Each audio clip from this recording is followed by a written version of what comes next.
What's up, everybody? This is your girl Jazzy, and this is another Chicago Girlfriends on intellectualradio.com, a part of iHeart Radio. Woo! Let's still give it up for being a part of iHeart Radio. Yes, iHeart Radio. Yes, you can please dig it, please. Yes. And this is the last Tuesday of the month. Yeah. Stephanie, my dear. Isn't she lovely? This is one of the hosts. How y'all doing? How you doing, Steph? Good. How you doing? Already gave you a shortcut to your name. It's okay. I think I'll Steph all the time. And to the left of Stephanie is our special guest co-host, Sheree, Luckett, comedian. Hello. Give me some more of your accolades, Miss Lady, please. More of your accolades. More of my accolades? Yes, please, and thank you. All the good stuff. Right Def Jam, Comic View, all the good things. But I'm here tonight, and we're about to have a good time. Yes, I cannot wait. We're going to keep it PG for a little bit, because we have another special guest coming up. Oh, my goodness. I can't wait to tell you more about her. Met her when I did my first acting gig, my first live acting gig in a play at Harold Washington Cultural Center. So yes. So we have a great show lined up for you. We have all of our segments coming up. Our Never Too Much with Stephanie. And I have hip hop news. We have all around the world and inspirational thoughts. So we are going to get it cracking. Yes. Okay. Y'all want to hear my hip hop news? Yes. Okay. I'm a hip hop fan. Oh, thank you. Thank you. We right here. All okay. All right. Oh, and before I get into that, we have topics coming up too. We have two topics. One is, are you happy with your love life? Mm-hmm. Okay. So meditate on that. I'm meditating. Okay. How long we can meditate?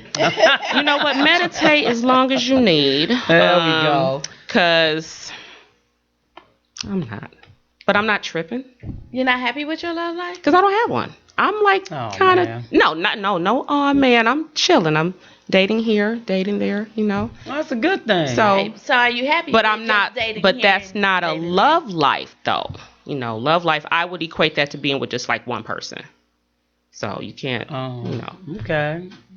So. Well, no, I don't know if you got to be with one person to have a happy love life, but that's what makes. I see what you're saying. That's what makes you happy. Exactly. Okay. It's an individual thing. Okay, I'm with that. I got you. Yes, indeed. All right, now, girl.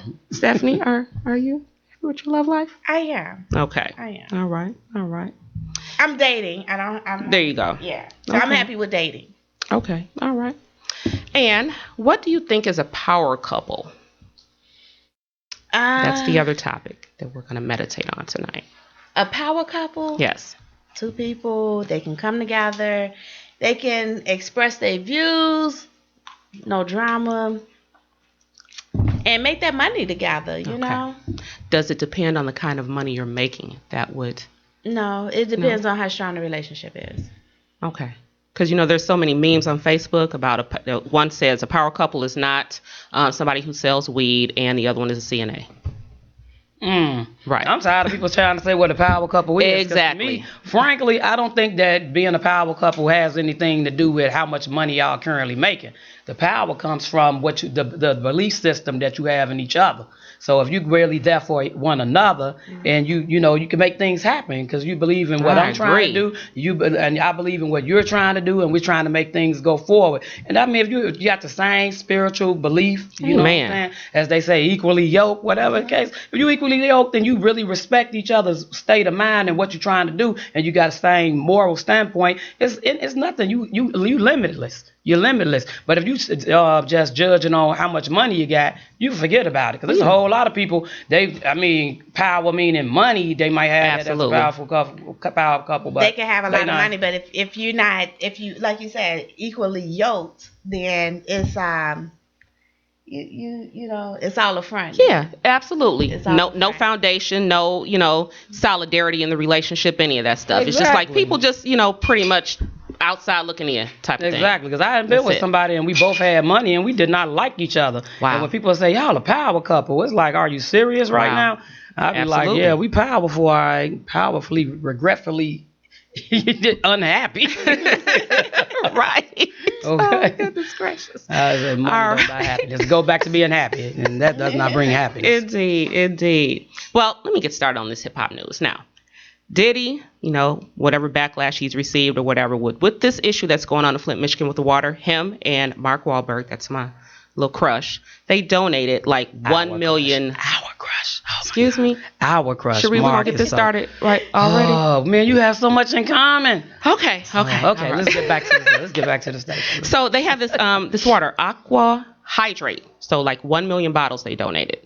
And I think that is just like absolutely awesome. It really is. Now, honestly, I haven't heard any religious leaders donating any bottles of water unless I've been sleeping under a rock. I want them to step up too. I'm serious. I'm 100% with you. I'm very serious about that. I don't know. Maybe they feel like they ought to sell it as holy water or something. They like, well, we gonna bless it, and you just give us a moderate donation. You know what? Just give us a moderate donation. We gonna bless the water, and we gonna go on. I'm just joking. I don't want to go to hell. Please. Oh my goodness gracious. Okay, so I don't know if people are familiar with the Justice League in hip hop. The Justice League. Well, I don't mean the cartoons on Saturday morning. We're still in hip hop news. Okay. Who is the Justice League? Okay, the Justice League is a trio of a production team. Okay, so they have this like history basically with like producing all kind of tracks for just some of everybody in hip hop and R&B. So what they did just yesterday morning, they released like the beat game called Justice for All, and they have features on there with Drake, Rick Ross, Lupe, that's our Chicago brother, Lupe, Chris Brown, T.I., Wale, R. Kelly, Jeremiah, Jeezy, just plenty. And I think that's just going to be hot. The catch is it's $40. Yeah. It's 40, For the performance, what you no. It's $40 for what? For the project, it's $40. So they released the album. It's $40. Wait a minute, the album is $40. Yes. You better be singing in my living room. You best believe that. I know. It's not that serious. Huh? It's people that are buying it though because of the history that the Justice League has. That's why. So they figure it's just going to be really, really hot. I mean, people have paid compilations for movies, combination movies and music CDs and paid like $35 and $40. No. I'm not one of those people. No. Me either. Well, I haven't, but it's interesting to see what's on there with all of these hot acts on there. So expensive. It's like the kids don't want to buy it. I mean, you know what? These parents these days, they buy stuff like that for their kids, so it doesn't matter. They'll buy $40 CDs and stuff. Not me. I go right back to the old school. You can see these, $12.99. Music Paradise. Oh my goodness, tell me about it. Oh my gosh. Sadly, these kids and stuff, they'll get it. They'll find one way or another to buy it. Yeah. And go over each other's house and steal it from each other, whatever. But you know what? I do love old school, so I'm not into a lot of rap, and I like old school. hip hop? I do a little hip hop, but I prefer old school. I like, music that meant something, that talked about something, that that can actually touch your soul, and you don't have to listen. Like you can be okay with listening to the words to a song. Yes. When you go old school. That's true. Versus nowadays, it was a beat. I'm gonna tell you, Usher made a song. I love the beat, and I was Good Kisser. Yes. Okay. I love the beat. But then halfway through the song, I realized what he was talking about. Right. So then I had to go, man, I really like this song, but I don't want to say I'm a good kisser. You know what I'm saying? So it's like, do you sing the song or do you listen to the beat? So, That's girl, you listen to the beat and just admit, like, I might be a good kisser. I just don't want to say it in public. You know what I'm saying? Just put it like that. Okay? You was jamming. You was like, oh my God, how he know? I don't want to say it though. I got kids. As far as like the up-to-date version of like a lot of the music now, it depends on the artist, because we got a lot of artists out here, especially in the hip-hop industry, that I think got wonderful voices. You know what I'm saying? They putting a lot of things out there that a lot of people can listen to. Now Drake, for instance, you cannot tell me that you don't listen to his lyrics. His lyrics be like on point. Yeah. He's a really good lyricist. Stephanie, I'm gonna have you listen to Drake. Stephanie, like, well, I don't know, I try to do Marvin Gaye, and so we just gonna let you stay in your little zone. Yeah, there's nothing wrong with that. See, I just love music. I like a lot of stepping music too. Yeah, I love stepping music because it's smooth. Indeed. Yeah, I just love everything. I love Me too. hip hop. Me too. Rock, Yeah. soft rock. You'll catch me listening to Madam Butterfly for real. I'm do opera, anything. As long as it get my attention and it's soothing and it's moving me, I'm with it. You know what's odd, but I never listened to hard rock, but my boys like heavy metal. Yeah. Some of it is kind of tight, Stephanie. Yeah. If you want to go jump on your man, turn it on. Even girl. listen to some of the stuff back in the 80s and the 90s. Hollywood on him. I'm like, what is you listening to? It's just girl, it don't feel good to your soul. You right. know? Well, it counts. Music is mood. You just said that a little while ago. Music is what feelings sound like. To your soul. Music is what feelings sound like. That's so true. And it's like I'm telling you, if you sitting up and you listening to like Marvin Gaye or something like that, or you getting all in your feelings, Mary J. Blige, whoever it may be, and you all in love with your man, that's good. But if your man make you mad, you do want to throw in a tape of like NWA. Thank you. Or you want to hear some Sheree. hard rock. You want to hear some hard heavy metal. Kill the pigs. You ready to go get it in. Yes. You're like, man, 3 6s in your head about to go out here and snap. Girl, you got to get with it. You be like, yes, indeed. All music got a meaning. That's all. It does. Yes, it does. Yes, indeed. I can listen to pretty much anything. Yeah. Western. Moving right along. Okay.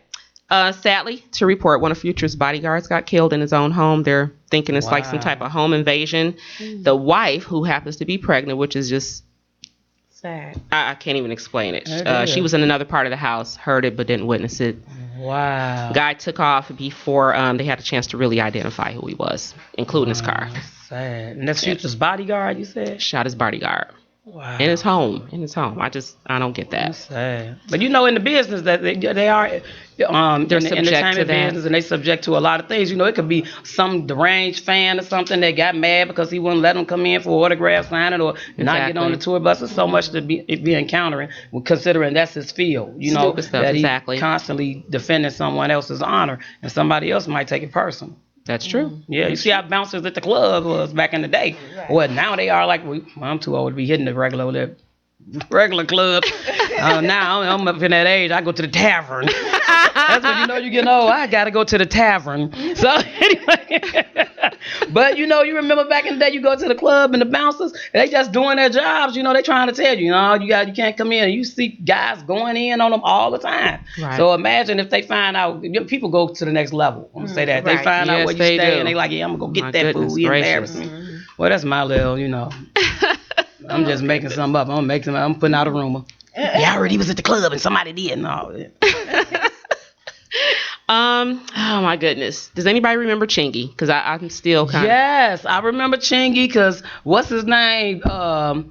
Don't say nothing, from St. Louis. He was down with Nelly. Nelly helped destroy his little career poaching. Goodness gracious. Now that I didn't know. You're going to make me do some research at home. Yeah, because Chingy got beside himself. Chingy started letting people tell him how he should be getting that money. And, you colder than Nelly. And, I mean, he was a really good lyricist in my opinion. But you got to look at it. We got Chingy, who started out doing this thing, but Nelly and them had him on the road with him and the St. Lunatics and keeping them going. And, people always in the sideline trying to tell you how you're not eating. Man, you don't need them. You could be doing your own thing and blah, blah, blah. And Chingy started falling for that. And he's not looking at the fact that Nelly got this multi-million-dollar corporation behind him. And you under Nelly, so you're going to die. It's just like they did with KRS-One. KRS-One did a lyrical contest with Chingy, and they said that Nelly won, and I refuse to believe that. I love me some Nelly. I love Chingy, but ain't no way in the world you're gonna tell me that Nelly outdo KRS-One. It'll never happen. See, well, to add to maybe his distorted thinking, he was endorsing Donald Trump. What?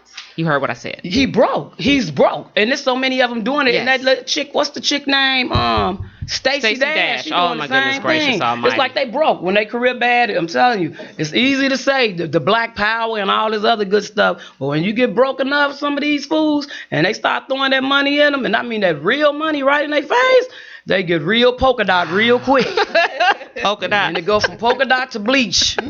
From bleach to just straight clear. It just be clear. You can see clearly now the rain is gone. Just rain this money down on me. That's all they be caring about. I couldn't believe it. I'm like, you gonna endorse this fool? Oh yeah, I was like shocked. I'm like, okay, I couldn't even say anything behind that. I'm like, okay, I guess someone's beliefs and political, whatever is their own. But I'm like, dude, he was kind of taking a little bit too far. So then, but now, I guess since he got all this backlash from his fans, that he has now decided not to endorse Donald Trump. And he thanks his fans for putting him back on the right path with his thoughts on this. Okay. That might be somewhat of a publicity stunt. True, you know that. What I'm saying? Oh, act like you're gonna do this, you're gonna sell out, and then the fan, you get your fan base back. Oh, but he didn't completely sell out. He called it. I didn't get the reasoning behind that. Whatever motive you had, that was just like off. I just say payout. That was a payout. That's all I'm saying. Payout and publicity, and plus it's making us keep talking about Donald Trump. True that. We constantly talking about Donald Trump, and Donald Trump like, look, don't nobody know you no more. Ain't nobody talking about you no more.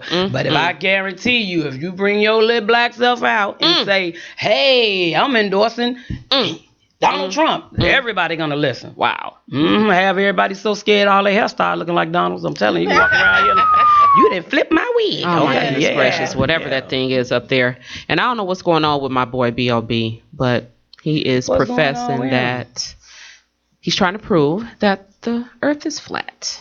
Okay, so somebody go. He needs to give up. Somebody go talk to him, please. He needs to give up immediately. He's thinking too hard. Somebody, please. Okay. He's thinking too hard. I have to read it again. Right. I have to read it again. I'm like, B.O.B., come on. Oh my God, he's trying to prove that the world is flat. Fool, people have been out of space already.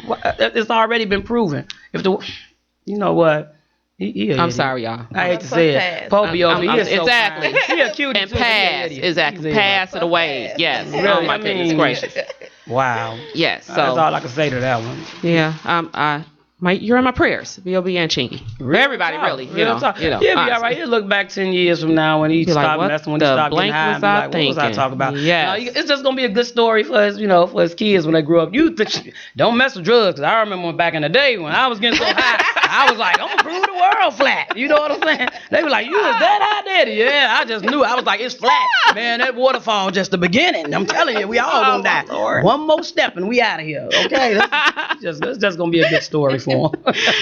We love you, B.O.B. Yes, indeed. Oh my gosh. Well, you know what? We're gonna take a quick break, just a quick one.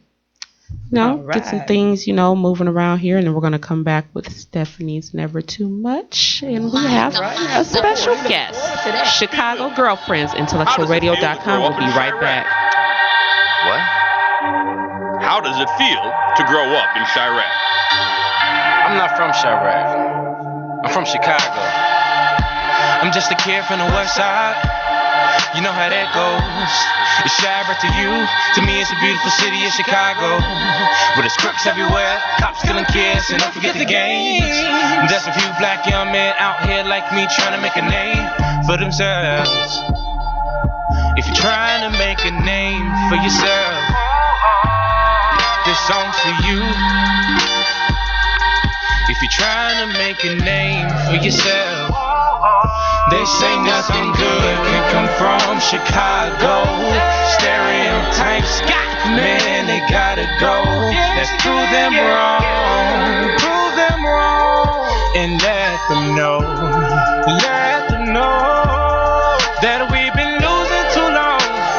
Losing too long. We've been losing too long.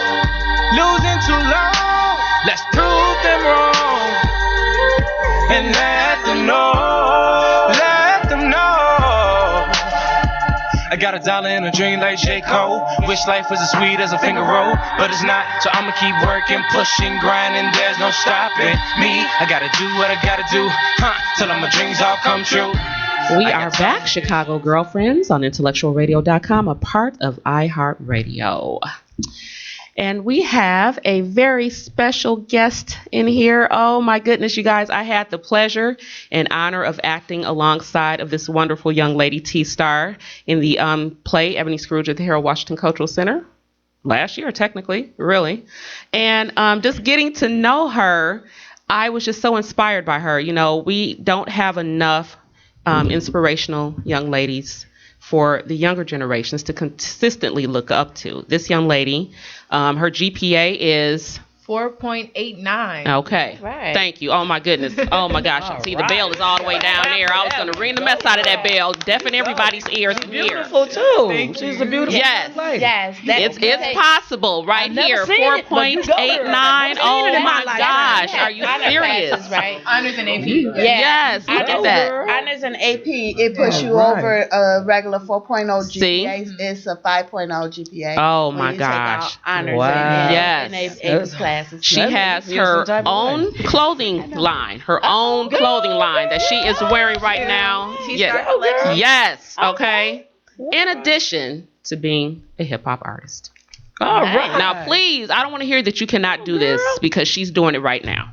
Okay, make me Everybody, look like I welcome ain't did nothing with my TStar. life. Welcome TStar. Yay! Yeah. I'm excited Yes. to be here. Yes, I'm so glad you're here. So tell me what's going on, honey. A lot. Well, we just kicked in the new year, and we got a lot of events going on already. We Okay. had it booked since last year. Right. So I just been in the studio trying to record, work on some new music. We're trying to get the album together to be ready for the summer. Working on a play called Broken Windows 2, directed by Brandon Lewis, produced and written by Cassandra Bill Studios. What else do we have? We have a show. I have a show actually this Friday at a school, Learn 7 Excel. It's for all elementary school students who have perfect attendance, good behavior, things of that sort. So I'm also like promoting positivity to those kids and like to see them, grow and become examples to other kids who, don't do as well. I'm also having a fashion show. Well, it's not my fashion show, but I'm gonna be a designer in the fashion show. February 27th. It's called Black Fashion Week. Yes, And then Black also Fashion Week. this Saturday I will be. Where would I be? Falls. Praise Fest, thank you. Yeah, Praise Fest. You got so much My going schedule on. is That's like, okay. it's hard for me to It's keep a up. My mom blessing. is always like, oh, you have this and this and this and that to do. And I'm like, oh, okay. And I know only the week of. And I'm like, okay, all right. But you're doing it, darling. Thank you. You are Thank you. doing it. I'm For trying. real. I'm trying. Man, so tell me, how did you get started with your music, your clothing line? Just what was like your foundation, and what made you so interested and successful, actually? Thank you. Well, I started off with my mom. It was her vision, basically. She wanted to be a model. She wanted to be in the entertainment business when she was younger, but she wasn't able to have the opportunity because her mom, my grandma, was in the political field, more of the social life. So she said when she had her kid that she would put them into the entertainment business and see if they liked it. She had me. And she put me in pageants, modeling, things of that nature, and I loved it. I fell in love with it, Awesome. and I continued doing that I still do it now, but I started that at the age of 2, and then after 2 I got into acting at the age of 6. After 6, I got into dancing, even more dancing in the age of 6. Also, around the age of 10, I began writing, rapping, Wow. things of that nature. So, and also at the age of 12, I began my clothing line. 13, 12, Wow. 13. Wow. Yeah, my clothing Impressive. line. Very impressive. Thank you. It is. All while maintaining schoolwork and school and I friends. can't get Yeah. over this 4.89 GPA. No, I can't get over her coming here making me feel like I haven't did anything with my kids. Like, my mom did this, my mom did that. I'm like, oh, I took mine to the library. How about that? I made them study every day. I mean, that's great. I'm happy and thankful that my parents were on me as much as they are, because now I'll be able to take on the opportunity to, still be involved in all this while doing schoolwork and learning how to manage that and Yes. balance that is like a blessing. It's really hard, but if you can manage it, you can do anything. Absolutely. That's true. That's true. Absolutely. You go, girl. Thank you Yeah. so much. Hey. So what is a normal school day for you? You see my face? I wake up, let me just tell you. So depending on what I have AP and honors classes, as I said, and the workload is massive. Like, it's very Wow. rigorous and it's a lot of work. So I have homework hours of 4 to 5. I was just gonna ask you that. Sometimes I don't even finish at night. I have to wake up early in the morning, earlier than I already have to wake up. I have to be up at 5 to get ready. So sometimes I wake up at 4 o'clock just to finish my homework. Okay. And then go to school. That's 8 hours long. Have to listen to teachers lecture you. It's like college already in high school. And then after that, back to production, TStar, dance rehearsals, play rehearsals, recording sessions, anything that comes in throughout the rest of the course of the day, and then back home, homework, eat, go to sleep, And this wake is 7 up, days. do it all again. Yep, 7 all throughout days. the week. Wow. All throughout the week. So do you have any like personal time? You go to the movies with your friends? Of course, I try to make that happen. I'm just trying to figure out how the schedule is going here. My mom does too. I try to keep all my friends around me during this process because they do play a big role in me being able to be social and still be down to earth. So they play a big part in that. And I thank them for being there. My best friends, my sisters, my amigas. Yay! Yes, we all need our sisters. They keep me grounded. I just find ways to always hang out with them. They also are somewhat in the entertainment business. Okay. They sing, model, do makeup, hair, things of that nature. So we always are around each other. And when I have a show, they're always with me. If they're not with me doing that, then we always try to find some time, go to the movies, bowling, something like that. Good. On weekdays when I'm not busy, which is very seldom. So are you like interested in starting any mentoring programs? I mean, because you are indeed an inspiration, even like I said, just to like little girls, these 6 and 7. Exactly. So. And I find myself always being attached to little kids and animals. I don't know. Like I think it's my spirit because I'm like absolutely. eager and exciting. But like they always come to me like, oh my God, TStar. Like, oh, thank you. I don't know. So it's really exciting. But of course, I would love to start a mentoring program for younger kids than me, kids that are my age. I mean, I had to get mentored, so of course I would love to keep that going on. Exactly. Blessing to be a blessing. It is really. So what do you see yourself doing in like 5 years? 5 years. Okay, I'm 15 now. I'm about to be 16 this year. So 17, 18, 19, 20, 21. I'll be 21! Actually, I'm not excited to be 21. No! I hear you. Man. I want to be young as long as possible. Hello. And I'm like telling my friends, they all like, let's go 18 club party. I'm like, I'd rather go to Disney World. Hello. But 21. Sell out shows. What else? Motivate more kids, inspire more teenagers, young kids, dancing, making my clothing line a success, doing more fashion shows. Basically, I'm still gonna be working. That's right. College. Oh, college. Woo. Yes. I do hope to go to college. I was thinking about this for the longest, like, where do I see myself as far as my education? Because of course it's important now, but I wanted to, go through it in college as well.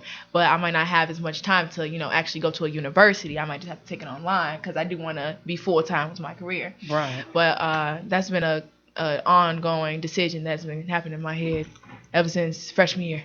Okay. So kind of figured out. 21. Did I answer your question? Yes. Kind of. Really? Kind of, sort of, yes. Okay, well, let me answer it. Let's answer it. 21. So, selling out shows, clothing line being a success, working to inspire and motivate, getting more businesses out there, just be well-rounded, successful human being. You're going to be all of that. You can best Thank believe you. that. You already are. Absolutely. Just taking it day by day and Thank you. enjoying it. That's what it is. I think about it like, okay, the month already is gone. Exactly. Yeah. Crazy. Yeah. Black girls rock, especially young black girls that inspire, like Miss TStar here. Absolutely. My goodness gracious. I am so excited that you're here. I'm serious. When I was with her in the play, Ebony Scrooge, I'm just like looking at her energy and I'm like, you have got to be kidding me. It's, again, you don't see young ladies that often involved in all the things that she's involved in, maintaining her GPA, has such a positive spirit, and just a bright light. Yes. So you to can speak. feel the energy coming Exactly. off of her. Absolutely. Absolutely. As Beautiful. So, yes. that Thank is you, because I needed that. I was, a little sleepy yeah, on the way here. feel the energy Thanks. as it Thanks comes for that, out. honey. For real. Goodness gracious. Yes. Man. Goodness gracious. Well, I am so happy that you're here. She's going to be a part of Black Fashion Week. Her clothing line will be shown in Black Fashion Week. Yeah, I'm actually one of the kid designers, so it's only like 3, I think, that got selected to be kid designers. Isn't that hot? It's a pleasure to be a part. So if any young people want to look at your fashion or try to order something from your fashion line, where would they go to get something like your t-shirt or something like that? Cool. You can go to my website, tstarverse.com. We just made it at the beginning of this year, January. You can also follow me on my social media sites. Instagram is official_TStar. Twitter is TStarverse. Snapchat is TStar810. I think that's about it. YouTube, also subscribe to my YouTube channel, TStarverse, as well. What about, do you have Facebook account? Yes, I do. It's TStar Hawkins. And we're gonna be making a like page because right now it's a personal account, but it's okay. I'll add you. But like page will be out shortly. So good for you. All right. Thank you. Well, thank you so much, my dear, for stopping by. Oh my gosh, I'm so excited. Love your energy. Yes. We are Keep going up to the good work. yes. That's so nice. That to is see. awesome. Young ladies everywhere, check her out. TStar. We're going to take a quick break. Chicago Girlfriends, intellectualradio.com. TStar. I'm not from Chirac. I'm from Chicago. I'm just a kid from the west side. You know how that goes. It's Chirac to you. To me, it's a beautiful city of Chicago. With its crooks everywhere, cops killing kids, and don't forget the gangs. There's a few black young men out here like me trying to make a name for themselves. If you're trying to make a name for yourself, this song's for you. If you're trying to make a name for yourself, they say nothing good can come from Chicago. Stereotypes, man, they gotta go. Let's prove them wrong, and let them know that we've been losing too long. We've been losing too long. Let's prove them wrong and let them know. I got $1 in a dream like J. Cole. Wish life was as sweet as a finger roll, but it's not. So I'ma keep working, pushing, grinding. There's no stopping me. I gotta do what I gotta do, till all my dreams all come true. I got tunnel vision, like the great Ali.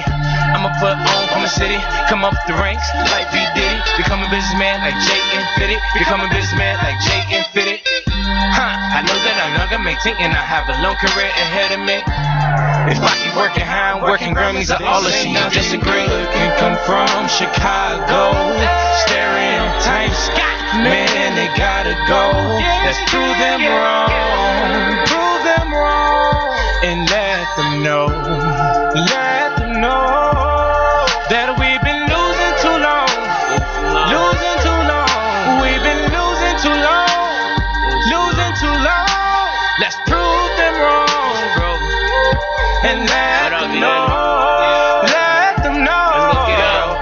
Came from the same streets as Kanye and Common. Every shot different, but we all got a lot in common. Whether it's a dream or it's money, know we all out chasing something. Head in the clouds, so they can't bring me down. Gotta make it out, know these niggas gon' doubt. Gotta make it here with their artists in town.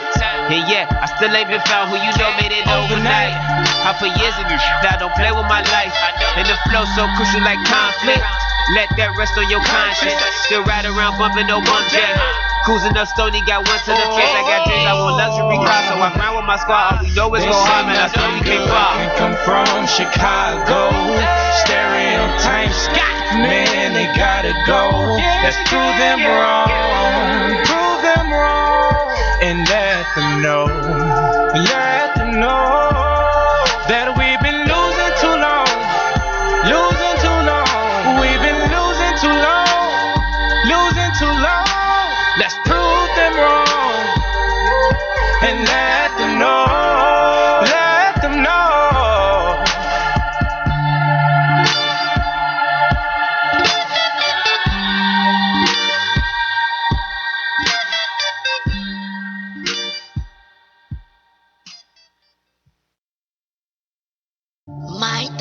Reporting. B. Lily, how does it feel to grow up in Chirac? What? How does it feel to grow up in Chirac? I'm not from Chirac. I'm from Chicago. I'm just a kid from the west side. You know how that goes. It's Chirac to you. To me, it's a beautiful city of Chicago. With its crooks everywhere, cops killing kids, and don't forget the gangs. There's a few black young men out here like me trying to make a name for themselves. If you're trying to make a name for yourself, this song's for you. If you're trying to make a name for yourself, they say nothing good can come from Chicago. Stereotypes, man, they gotta go. Let's prove them wrong, and let them know that we've been losing too long. We've been losing too long. Let's prove them wrong and let them know. I got $1 in a dream like J. Cole. Wish life was as sweet as a finger roll, but it's not, so I'ma keep working, pushing, grinding, there's no stopping me. I gotta do what I gotta do, till all my dreams all come true. I got tunnel vision, like the great Ali. I'ma put on from the city, come up the ranks like P. Diddy. Become a businessman like Jay and Fitty. I know that I'm younger, maintain, and I have a long career ahead of me. If I keep working how I'm working, Grammys are all of you disagree. Can come from Chicago. Chicago Girlfriends, intellectualradio.com. We are back.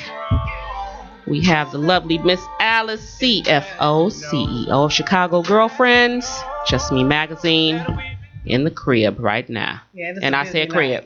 I say crib. Yes, crib. But it's a busy night. That's all right. It's a very busy night. Okay, right now we have on the phone. She is the star of the month of Just Me Magazine, Rhonda A.Thompson. Hello, Miss Thompson. Hello, I'm glad to be here. Y'all having a party over there. Yes. Every week from 9 to 11, Central Standard Time. All right. It's like 10 o'clock where you are, right? Let me get a flight because they're having a good time. Yes, please. And thank you. Whenever you're ready, let's go. Yes. All right, Miss Thompson. So you are the feature of my magazine this month. Yay! All right. Yes. All right. Tell us a little bit about yourself. Well, I am actually a Milwaukee, Wisconsin native, so just an hour and a half. Milwaukee. I moved to Atlanta in 2007. I am a survivor of, I often say I'm a multiple survivor of different forms of abuse. Rose of Sharon was an organization that God had given to me over 15 years ago, and it was just so much bigger than me. It took forever for me to say, okay, yes. So when I finally did, which was 3 years ago, we just took off, and the doors have been opening, and we're excited about the work that we're doing. Got quite a bit left to go, but my calling is to help women and children involved in domestic violence. Oh, wow. So is this like a place where they have a place to lay their heads, or is just a foundation they can just come to get help? So right now we are still in our building fund phase. So we are in the supportive services area right now. So we're providing referral services to women. I had a woman call yesterday. She needed shelter, so I would help do that legwork for her and find available bed space. But our ultimate goal is to provide housing to women from emergency shelter through a transition period, which could be 3 to 6 months, and into permanent housing. So we need a lot of real estate. Indeed. Wow. Indeed. Wow. Oh, wow. So who's on board with you, helping you do this? Because there's got to be a lot of work. It is a lot of work. Yeah. So I do have a fairly small board, but I have been making relationships with other domestic violence agencies across borders. So I work with an organization called Women Called Moses in Dallas, Texas, Asha Family Services in Milwaukee, Wisconsin, Beverly Cunningham Outreach Program here in Atlanta, and everybody kind of just helps me with the next step. But we involve our community. A lot of people say, well, why don't you apply for a grant? Well, I am applying for grants, but I can't wait for grants. I have to continue to move, so the need needs to be met. So I have to employ my community, and one way that I do that is I often do some really amazing events. One of my biggest events is called Living Behind the Mask Masquerade Ball, and this last year we had the mayor of Atlanta's wife, Sarah Reed, was our honored guest, and we honored several women that have not only survived domestic violence, but they're overcomers. So they're doing something with their voice to help women out of domestic violence, or at least encourage and working with them. And one of them was Andrea Kelly, which is and you all know this, Chicago. Yes, where indeed. Yes. Kelly is. But we did honor her at the Masquerade Ball this year. So, so we're busy being the voice for the voiceless, and making sure that we give platforms to women that would like to use their voice and gain their strength and forgiveness. So, yeah. Oh, wow. Well, coming from abuse, so how do these women find you? I wish I had known about it then. We had something back then. Back then, we didn't. We really kept it quiet. So. Yeah, you know what? Social media has been a great platform for me. In addition to that, when I do have events, I do a public service announcement, and oftentimes I get a lot of people that see what I'm doing and want to help. So I've had multiple public relations firms helping. My manager, Milton Davis, with Plug Me Into You, has helped me, as well as spreading my voice and getting out there and bringing awareness. My goal is to make domestic violence so famous, and what I mean famous, not in a good way, but famous in a way that it's seen everywhere, that people won't have that. Where do I go? How do I get help? Absolutely. And make, the grocery stores, movie theaters, everywhere. That is something I would love to see, that we can remove the stigma of being silent. Do you have any teenagers that's in the program, or that come and seek help? I have not had any. Well, I have one college girl, someone that I just started working with yesterday.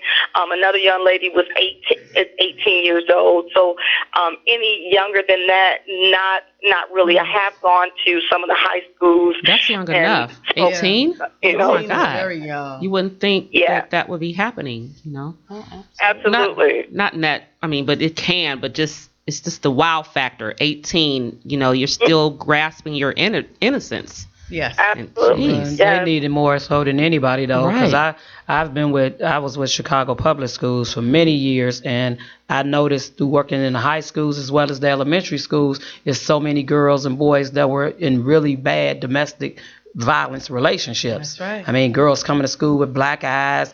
Wow. I know a girl that came, had a boyfriend that broke her arm. It's just really bad. It's really bad. And boys was getting beat up too. By their girlfriends. Wow. Yeah. Absolutely. And a lot of my violence did start. I don't want to say a lot of my violence as if I'm claiming it, but a lot of what I've gone through started very early on. And it was like, without any help, I picked another man, the same man in a different body. That's right. Right. That's what happens. That's what happens. That's exactly what happens. So you Yeah. have to break yourself from the cycle.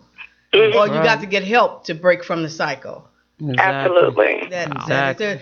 So, Rhonda, what else? What kind of events you have coming up that you can actually probably help support you? So next month I am working very diligent with a panel discussion where I will have male abusers and female survivors. The problem is men are afraid to speak up, and if I can help remove that stigma as well. We're not going to beat you up. We want to know what was your trigger, what happened, we want to get inside the mind of an abuser. With or without the men, we'll have our panel discussion next month. After that, sometime in spring, we'll be doing my book launch, which I am very, very excited about. And then up until then, we'll be doing some other events, smaller events, up until October 22nd, which will be our Living Behind the Mask Masquerade Ball, which is the biggest event for us. So, well, I hope I get an invitation. Absolutely. Yes, You got indeed. front row seat, darling. ATL. ATL. Hey, it look like everybody's going to ATL. We have a guest tonight that's going to ATL. It look like I need to leave Yes. then. Man, I love Atlanta. I absolutely love it. I would so love to have you. Please, I will make sure you have the information for the ball. You will love it. Yeah, well, make sure you send me information about anything that you got going on, and I'll put it in the magazine so people can know about it and they know where they can get the help from. Yes, thank you so much for the opportunity. I'm so humbled by this opportunity I have to be the cover of Just Me magazine, and I am just... And you're gorgeous, honey. Gorgeous, that's simply gorgeous. You made it look good. Amen. Thank you. Hello. Very much so. Another black girl that rocks. Yeah, another black girl that rocks. That's right. That's right. Well, we want to thank you for coming on Chicago Girlfriends. We hope this is not the end of our relationship and that you will stay with us. Absolutely. Bye, Rhonda. It was nice talking to you. Nice talking to you. And we'll be right back. IntellectualRadio.com, Chicago Girlfriends, baby. How does it feel to grow up in Chirac? I'm not from Chirac. I'm from Chicago. I'm just a kid from the west side. You know how that goes. It's Chirac to you. To me, it's a beautiful city of Chicago. With its crooks everywhere, cops killing kids, and don't forget the gangs. There's a few black young men out here like me trying to make a name for themselves. If you're trying to make a name for yourself, this song's for you. If you're trying to make a name for yourself, they say nothing good can come from Chicago. Stereotypes, man, they gotta go. Let's prove them wrong. Prove them wrong. And let them know. Let them know that we've been losing too long. Losing too long. We've been losing too long. Losing too long. Let's prove them wrong. And let them know. Let them know. I got $1 in a dream like J. Cole. Wish life was as sweet as a finger roll, but it's not. So I'ma keep working, pushing, grinding. There's no stopping me. I gotta do what I gotta do, till all my dreams all come true. I got tunnel vision, like the great Ali. I'ma put on from the city, come up the ranks like B. Diddy. Become a businessman like Jay and Fitty. Become a businessman like Jay and Fitty. I know that I'm younger, and I have a long career ahead of me. Oh my goodness gracious. Chicago Girlfriends is back on intellectualradio.com, a part of iHeart Radio. I can't say that enough. No. I'm serious, you know.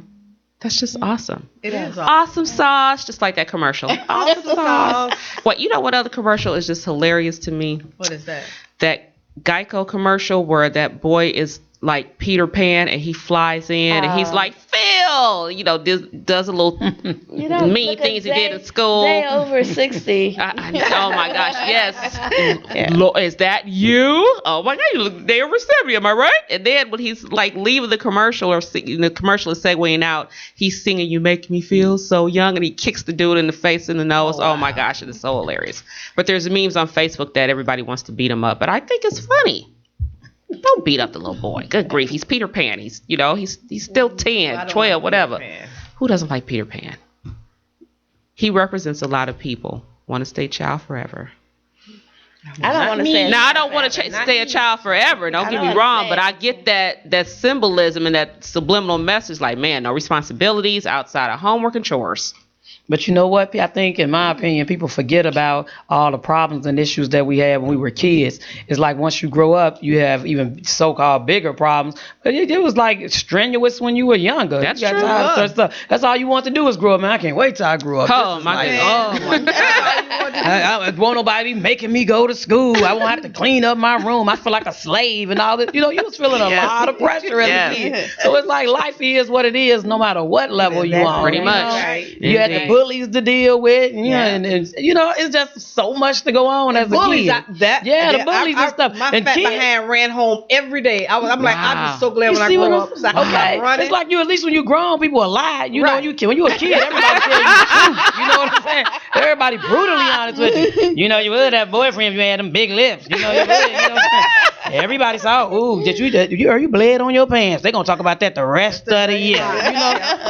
Grown people try to be a little bit more gentle with you. So it's like Peter Pan was a kid forever. You saw that new commercial. You saw that commercial. There's another one? Oh, man. That's why I was talking about the one when he tell the lady, that you don't look a day over 72. Oh, my God. You didn't see that commercial? No. Oh, my God. Peter Pan comes running flying into the, no, he didn't. Let me get it right. Slow it down, Sheree.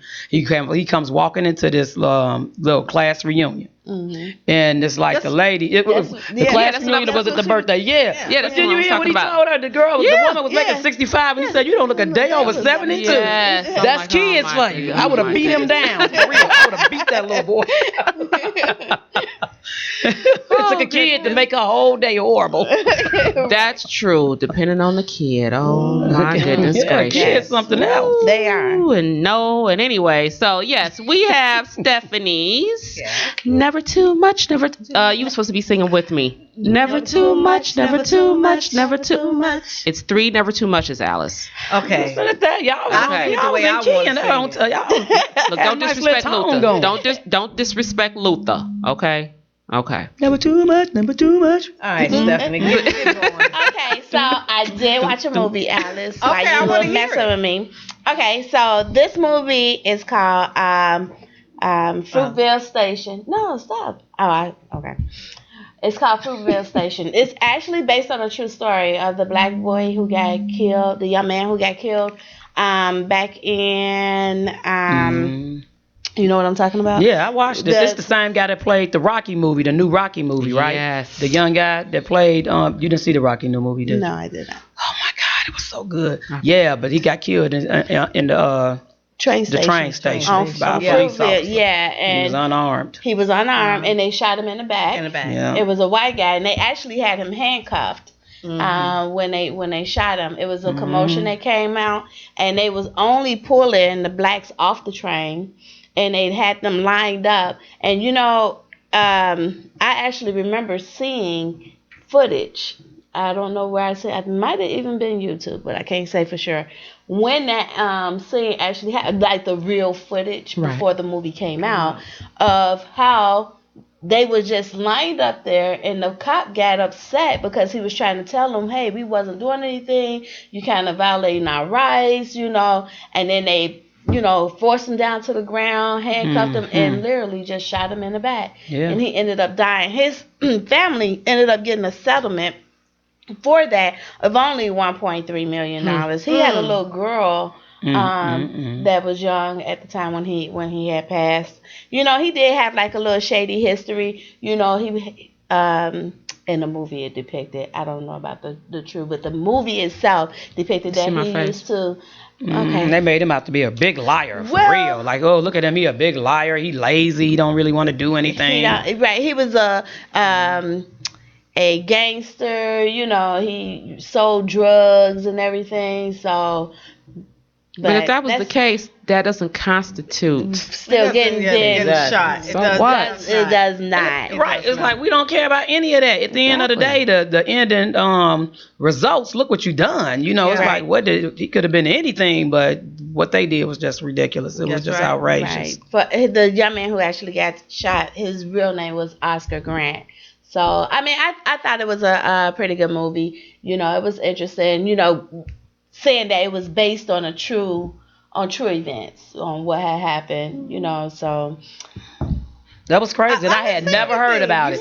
My 17-year-old daughter, my 17-year-old daughter, Venicia, she had told me, we should watch this movie. I heard it's a really good movie. We have Netflix, and it was our Netflix night. And she was like, let's watch this, Mommy. And it was a true story, and I just couldn't believe it. I was like, you would have thought something like that would have got nationwide, worldwide attention. But considering, I was like, no, it won't. And me being a woman, like my brother, I had a brother who got murdered in L.A. during the riots, and it never made the news. It's like it's sad the way so many of our brothers and sisters fall down, fall to the struggle and everything in this struggle, I should say, and you never hear anything about it. It's like nowadays.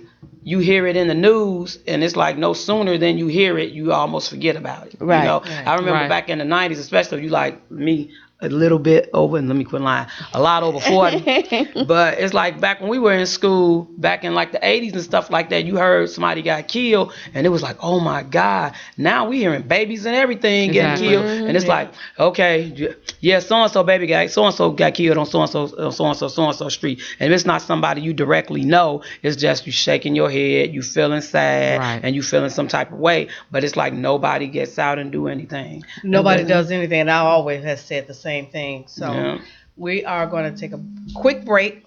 We're going to come right back. Thank you, Stephanie, and for your special guest. Never too much, so never too much. He is hilarious. Hilarious. It was 3 never too much. Chicago Girlfriends. How IntellectualRadio.com. does it feel to grow up in Chirac? I'm not from Chirac. I'm from Chicago. I'm just a kid from the west side. You know how that goes. It's Chirac to you. To me, it's a beautiful city of Chicago. But there's crooks everywhere, cops killing kids, and don't forget the gangs. There's a few black young men out here like me trying to make a name for themselves. If you're trying to make a name for yourself, this song's for you. If you're trying to make a name for yourself, they say nothing good can come from Chicago. Stereotypes, man, they gotta go. Let's prove them wrong, and let them know that we've been losing too long. We've been losing too long. Let's prove them wrong and let them know. I got $1 in a dream like J. Cole. Wish life was as sweet as a finger roll, but it's not. So I'ma keep working, pushing, grinding. There's no stopping me. I gotta do what I gotta do, till all my dreams all come true. I got tunnel vision, like the great Ali. I'ma put on from the city, come up the ranks like B. Diddy. Become a businessman like Jay and Fitty. Become a businessman like Jay and Fitty. I know that I'm younger, maintain, and I have a long career ahead of me. If I keep working high, I'm working Grammys, I all see you disagree. Can come from Chicago. Stereotypes, man, they gotta go. Welcome back to Chicago Girlfriends on IntellectualRadio.com. I am your co-host, Alice. There go your host down there, Jazzy. And our special guest, we have Baldhead. Woo! We finna get it popping. It's after 10 o'clock. Uh-oh. We out of the PG zone. We out of the PG zone. It's over. It's about to get real. It's about to get real. Man, he had me dying over at the little club, Darren's. My God. I'm like, I got to get to him. Oh, and you were pretty good in that little movie. Oh, it was? Thank you. Yeah, you were. What movie? Friday, you was a big worm. I was just, wait, like. Whatever. Whatever, Alicia, please. You got me. Kicked off. He's missing the part. I don't like, what? There's a movie we did called Oh No, He Didn't. Me and comedian Dan Fool Simpson and a couple more Chicago artists. Comedians. Yeah, but you said you got another movie. I mean, at least at Darren's, you said you got another movie that you're getting ready to do. Yeah, in Atlanta, I got picked to do a movie called First and 15th. And who told you to move? Me and my old self. My old self said, "Get out of here before you be back in jail." Man, Chicago just getting too crazy. But it was a lot of personal stuff that was happening to me, and then my career together. All the situations made me realize. Now I really wanted to leave anyway, but it's like. When you want to leave, you be like, I ain't got the money, I ain't got this. And sometimes some situations make you have to really look at yourself to really step out on faith. Amen. That's right.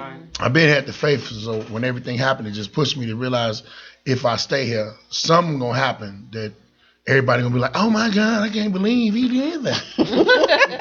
But I'm the dude to do it, though, so I was like, no, let me go on leave, folks. I'll be on the news and people be talking about he shot up the whole McDonald's. You wouldn't do that. Because they didn't have no salt on his fries. It'll be a build up or something. I just snap one day. We already know your reputation for choking. Oh.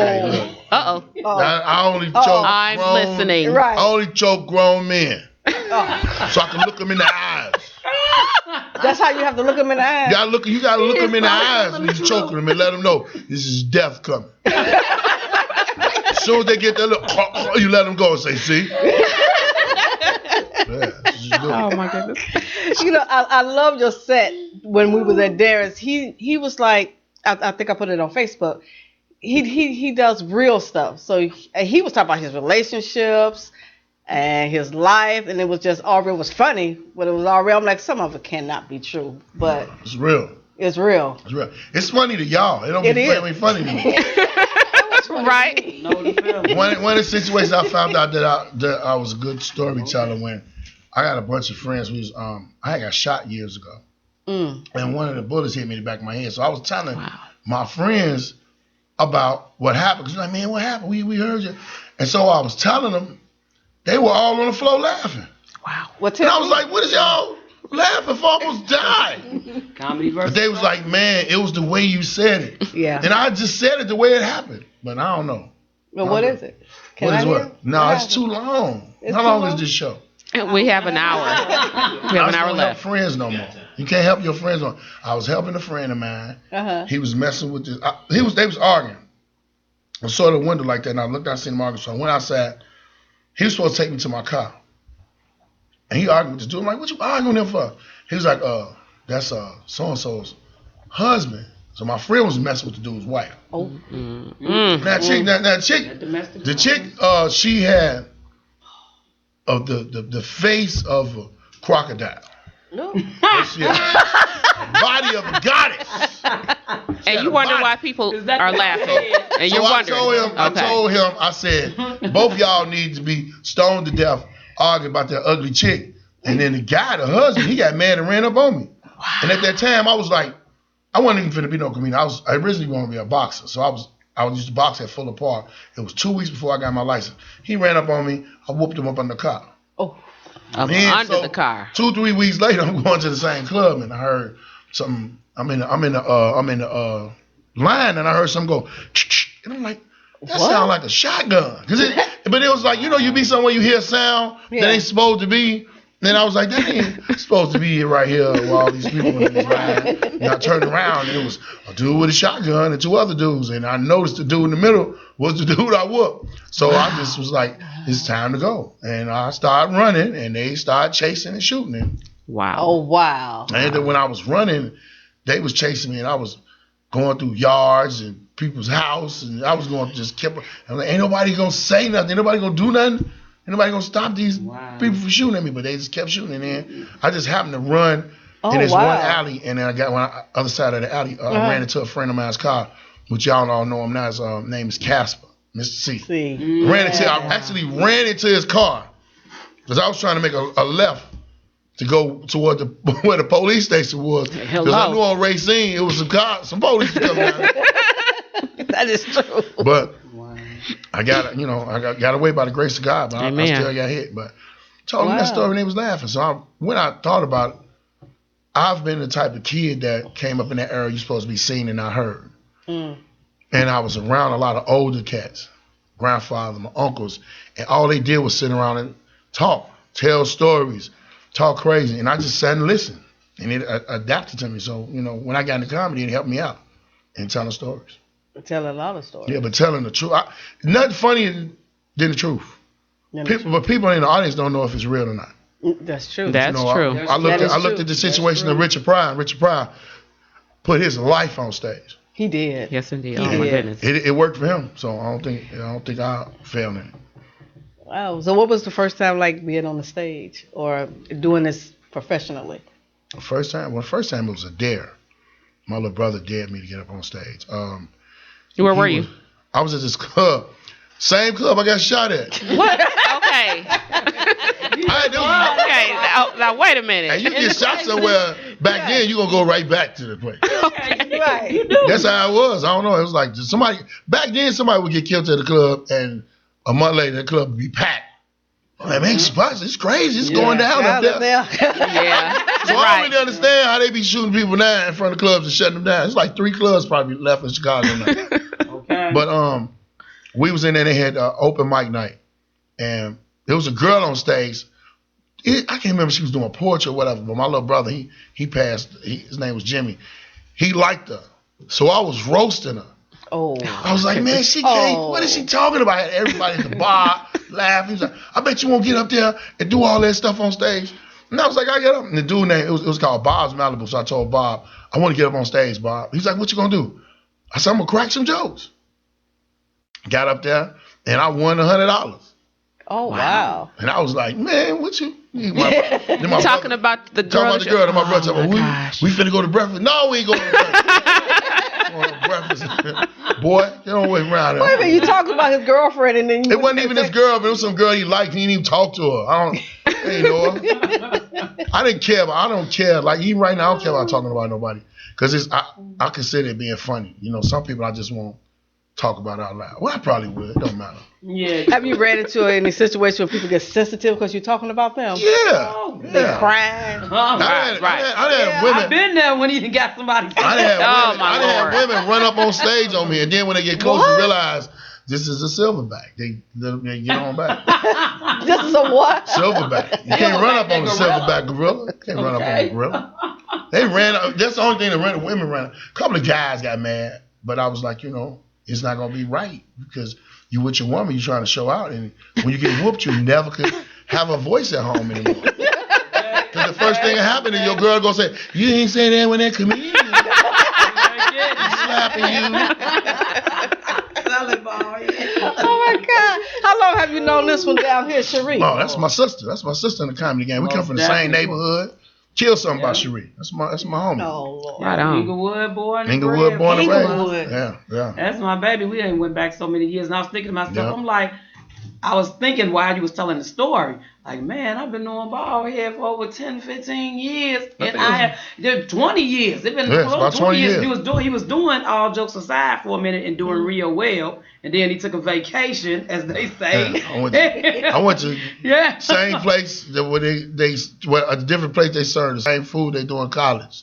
Prison. You ain't lying. Noodles and summer sausage. And he was funny, and everybody, I was just like, I wonder what happened to him. So I moved to Atlanta for a while, and when I came back, that's when I got a chance to reunite with him. I was like, oh man, that's dude that used to do his thing. I couldn't remember at first, but then a couple other comments like, yeah, that's him. I was like, yeah, he still look mean as hell. But anyway, but he was sweet. He is a sweetheart, though. I'm telling you, he is a big teddy bear. I think he has one of the biggest hearts I have ever met in a man in my life. Oh wow! Yay! Anything for you. You just I do stuff for people I mess with. Yeah. Okay. What? I do stuff for people I mess with. Right, but what I was thinking is, I was like, out of all these years, I never heard him tell the story about how he got shot. I never asked, and he never ever said anything. Wow. I told it on stage, like one of my other friends, this comedian named Free. He was like, you need to tell that story. And so I never wanted to tell it because, it was the thing of it is everybody always wonder why I got a do-rag on and hat. So I was in Detroit. You told me that part. Yeah, I tried it in Detroit. In this room that was just super gutter. It was like everybody that was going up was bombing. And then I thought about, I was like, man, let me check, because it looked like a couple people here that got shot before. and I'm talking about the girls, I was like, let me go and tell the story. So I told the story. I got a standing ovation from a room of thugs, cutthroats, and killers. Wow. They bought all my DVDs. So I was like, I'm gonna tell that story. You want us. But I don't really tell it all the time. It depends on the situation I tell the story. Yeah, Yeah, I said, why you don't want to take your do-rag off? You got a nice head. He go, no, because he said, I've been shot in the back of my head. I got that kilo back there. They won't even listen to my jokes. They'll be talking about my head. People always ask when they see it, what happened to you? And then I tell them, God has you here for a reason. And I believe that. I truly believe that. But I don't want to hear that all the time. So what? Because somebody will say, you supposed to be a pastor. No, I'm not supposed to be a pastor. I'm supposed to be where I'm at. And if you think about a pastor and a comedian, kind of run neck and neck. How's that? Yeah. Because they tell the story. A pastor is reading out of a book. Yeah. That's already been told, but he's reading it and giving you his terminology of it. That's true. I'm giving you a terminology of what's going on with me. You're going to take it and you're going to believe it or not. But 9 times out of 10, what I'm saying, you're going to be familiar with it. And that's what's going to make you laugh. And people want to hear something. Everybody going through their own things. They want to hear something different. Yeah, that's true. You get in front of a white crowd want to hear about black people. That's right. Exactly. Or basically, you can make just hear about you. Have you ever bombed in front of a white crowd? No. Not once. Really? No. Were you nervous? No, I don't. Yeah. I just tell them the stories. Do you talk about them too? Yeah, I talk about them. If they, see, before that, when I'm on stage now, I used to talk about people. That used to be my whole thing. But I don't talk about people unless they do something. You keep getting up going to the bathroom. You must got a bladder infection or something. Would you sit down? What's wrong with you? Because you distracting people. You're just trying to show your outfit off. Something, sit down. It's a show. Watch, pay attention. You don't see nobody. And I got to have my respect when I'm up there because you'll pay to go see Kevin Hart. You don't see people keep on getting up going to the bathroom. Nope. Exactly. Sit your ass down. Sit down and watch the show while I'm up here. I'm just one of the good. hardest things that I see that comedians do is to get up there in front of people and try to entertain them, and they're rude and talking like that. Darren, they were like, "Please be quiet, be respectful to the artist that's up on the stage." And you see them? They shut up when I got up there. They did. Because I done tore them up before. One thing is so crazy about comedy: women will see and know you finna do a show, know your comedian. First thing they say, don't talk about me. You want me to talk about you. Yes. What makes you so interested in I'm going to talk about you? Right. I have other things to talk about, but if you keep doing and making noise, and you want to, especially if they want to talk back, like a preacher say something, and somebody in the audience say, wow, or they, they do testimony. Mm-hmm. Amen. Oh, yeah, amen. Paint the picture, all that. At a comedy show, they gonna laugh or either they gonna I was talking about women. There are a group of women that like to get beat up. There are a group of women that will only tell the story. That's the friend. That's the BFF that took off work and take her to go get the restraining order. And then a week later, the dude is back in the house. Yeah. So now the friend is like, "What are you doing?" And she's checking her. Now you need to mind your business. He just stomped your ears together. What are you doing? I took the whole day. You know how long it takes to go get a restraining order? I took a whole day off work. And you mean to tell me you let him back in? Yep. So women, everybody was laughing. Now, I wasn't even talking about the woman that was actually getting beat up. I was talking about the women who know the story. Right. That friend, that inside friend know that chick that keep getting whooped. So some girl was like, "Ain't no woman out here like that." I said, "Look around you. Don't you see all these women laughing? Somebody in here is familiar with the situation." So she wanted to go on and on. And I said, "When was the last time you got beat?" She was like, "I ain't never had no man put on me." I said, "The night is young."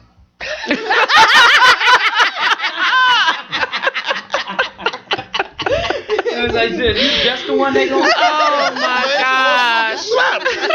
Okay. So I mean, I heard y'all talking about domestic violence, and that's crazy. I would I've been in a situation before like that where a woman made me mad, and I got off my square, had to literally put my hands on it, and then I felt bad about it later on because it was somebody. This is my whole opinion about domestic violence. When you're talking about on the man's side, I only think a man will do it if it's a woman that loves him and he don't know how to react to it. What? Say that one more time. A woman that he loves and he doesn't know how to react to the situation. Like, a woman that loves you, that you in love with, she's probably the only one that can say something to you to hurt you. See what I'm saying? So they give him the right. A dude on the street, they don't give him no right. I'm not saying them give no right. You just said somebody was at the table talking about the triggers. The triggers. If my situation, I was in love with somebody, and she said something that hurt me, I never heard nobody say before. She had the foulest mouth on the planet when she got mad, and it was like only thing I could do was shut up, was choke her, and I choked her. Then I realized my strength, and I was like, I almost had a case. And so I left her. She was like, "Why did you do that?" I was like, "Cause I don't know." And then as I thought about it, I was like, she hurt me, and that was the only way I could hurt her. But then I had to find another way of hurting her. Leave her alone. Leave her alone. Just leave her alone. That's it. But see, some men ain't got that mentality right then and there. Not yet. No, that's true. It's a lot of men that don't know. See, first off, when you get to talking about men, a lot of men have not been raised to be men. It's a problem when you got a single mother raising a boy. That's true. I hate when women be telling I can raise my son to be a man. No, you can't. You cannot. You can raise your son to respect life, respect women, respect them. You cannot raise him to be a man. And the men that are out here are not really teaching their sons how to be men. They're not teaching their sons how to talk to women. Mm-hmm. Some dudes, there's some grown dudes my age don't even know how to talk to women. No. What's up, shawty? You think? Let me hit that. What? Right. Who you talking to? Now you might say that to somebody if you've known them for a while and you playing with them. But that ain't that how you first go at no chick. Exactly. I want to first do that. Talk back what you said about triggers. They were talking about one of the twins from Jagged Edge.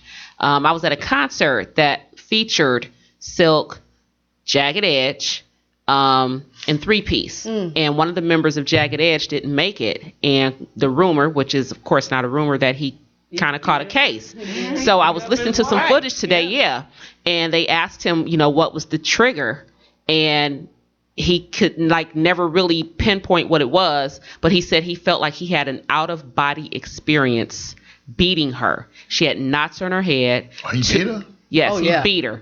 He beat her. He just didn't know why, and he just said, hey, I loved her and I wanted her to hold me, but she didn't. And I'm like, those are his exact words. Yeah, that's that fool. He had that song. He remade it. Meet me at the altar in your bloody dress. Wow. Man, you don't stop playing, man.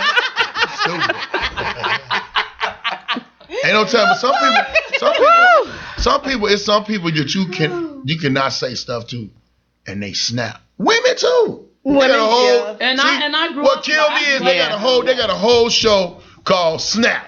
Ain't nobody paying attention to that. Have you saw that? Did you see that? I've watched that. I know how to fight. I wish somebody would snap on me. I've watched it. I've watched it, and I'm just like, what? I don't know. What are you thinking when you want to kill somebody? Yeah, the situation that you talking about right there, that you can't think of it, you can't fathom it. You can't fathom that because it's not in your mind, but you ain't been there. You ain't met that dude yet. No thanks. You probably don't want to meet that dude. Wherever you at, you stay that way. Some women that met that dude that took them to a whole nother place. And what do y'all got girlfriends? Girl, what was you thinking? Girlfriends, you got family members. I got a family member right now that I'm not gonna lie. She's a woman, and me being a person that came from a household, not putting it out there, but it's just my experience. I grew up in a very abusive household where I had a stepfather that beat my mom for breakfast, lunch, and dinner. You know what I'm saying? And it was just this thing to do. It was one Christmas Eve, my worst experience, and I'm not gonna go all into it. But he jumped her on Christmas Eve, knocked her teeth out, broke her arm. Just because she left him and didn't want to be in the household with him no more because he was so abusive. But I got a cousin that I used to see her just go in all the time on her, as they say, baby daddy. And he was not an abusive person, but it's like if she didn't get her way, she'd start using everything that man trusted her with. And I'm not making up no excuses or reasons. I'm just saying the reason why I think in my mind that she was pushing him to that point. It's like she knew it. She would tell me, he ain't gonna do nothing. He weak. He a weak A, the N word. He a weak A. And I'm like, why are you acting like that? And, But she came from abuse, and she would do stuff like just start telling me, you don't worry about that. Worry about your dead mammy that got cancer. That's why I ate her up. Oh, wow. I'm saying, and when Baldhead was talking, it made me think about. He should have walked off. Baldhead looked straight ahead. I would have walked off with the shovel. No, but what I'm saying is, shovel? It's like, when you go up that shelf and dig your hole right now. But the point is, I was listening to what you were saying about a man having an out-of-body experience, and I was the Baldhead saying how a man don't have nowhere else to turn, when some women could take you there. You know what I'm saying? And I'm not saying that he should have put his hands on her, but I remember that day, he was choking her so bad, and I just looked at him, and I don't know why. If you're on one hand, you would think that I would have been like, don't be putting your hands on my cousin, blah, blah. I just looked at him, I held his arm real soft, and I just said, don't kill her. Don't kill her. But I said, it's not worth it. I said, think about your son. You're going to be in prison. Don't kill her. I said, I know she wrong. And when I say I know she wrong, he just started crying, and he dropped his hands, and they never got back together. Of course he said not. She was going to make me go to jail. He said, I'm going to end up killing her. And it's like he loved her so much that he could not get past her abuse. And no matter how he treated her, she was just an abusive person. And see, that's the thing that don't understand when they say something about women getting beat on. Some women are verbal abuse is stronger than a man, and the only way a man probably would know how to do it is to do something to her. I ain't never yet in a situation where I was just gonna beat no woman, cause I know I'm way stronger than that, and I know my temper probably would have punched somebody. I don't even want to talk about it, but I ain't never got that mad to punch no woman.